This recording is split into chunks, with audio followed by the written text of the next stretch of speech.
Welcome back to our class, Global Visual Culture, and the purpose of this little video is to explain a bit more about the project entitled My Heritage Through the Arts. You'll see a handout on that was posted during the first week of class.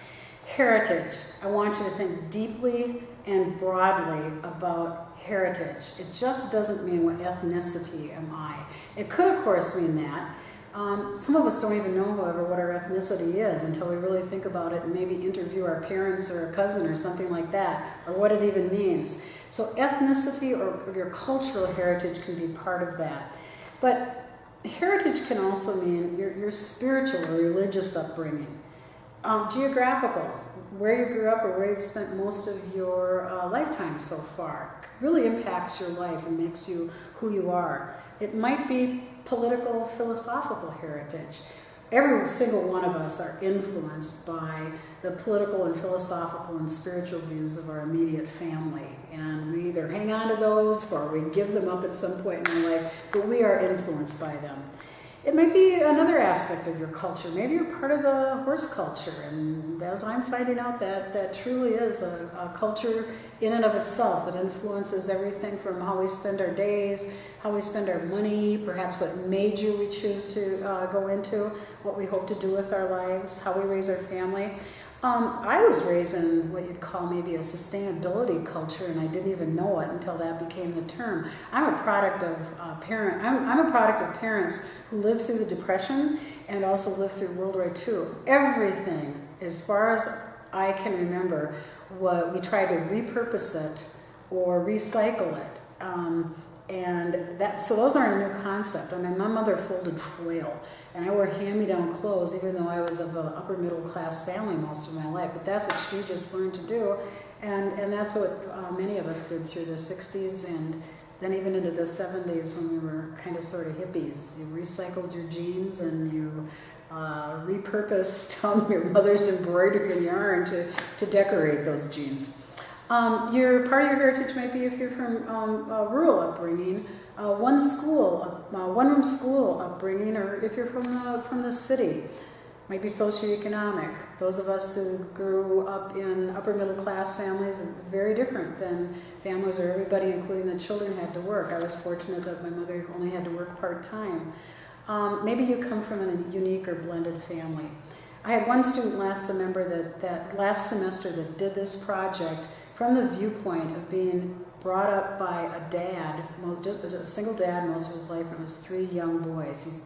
I think they were like primary school or younger when his mother died, and that had a great influence on his life of who he was, or who he is. So I'd like you to think deeply and broadly about this, and maybe pick 1 or 2 or 3 of these to really, really think about.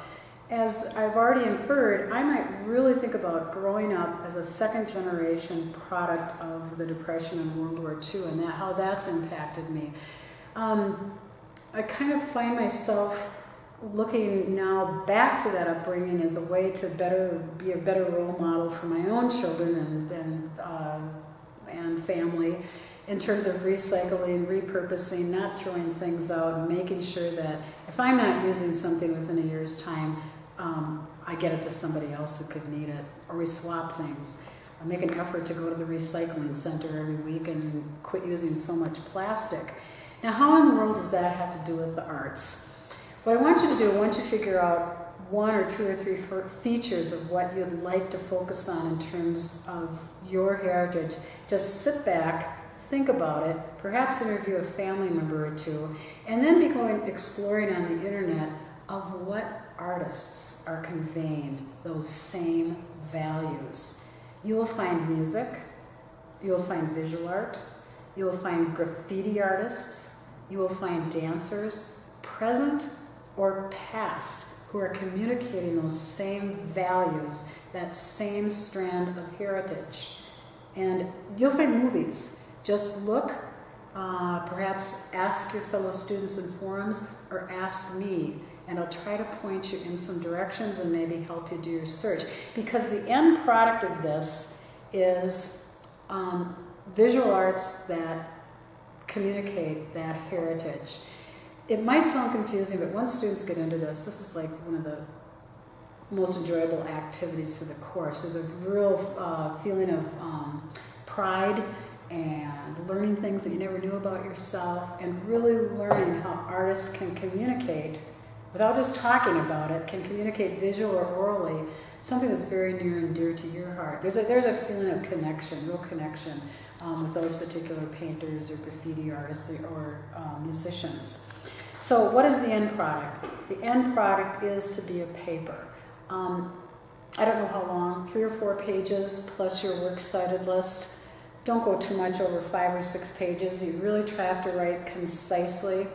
If you use photos, which you have to if you're talking about any of the visual arts, please don't make your photos more than about an inch or two big, or they're large, or they're too hard to download. Put the sources for those photos. Just nab that right off the internet. And if it's about the performing arts, music, film, theater, dance, you've got to get us to some YouTube examples or we won't know what you're talking about.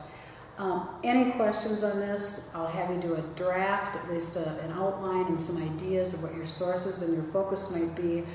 Any questions about that, just email and I'll give you some samples of students' work in recent semesters. See you again soon.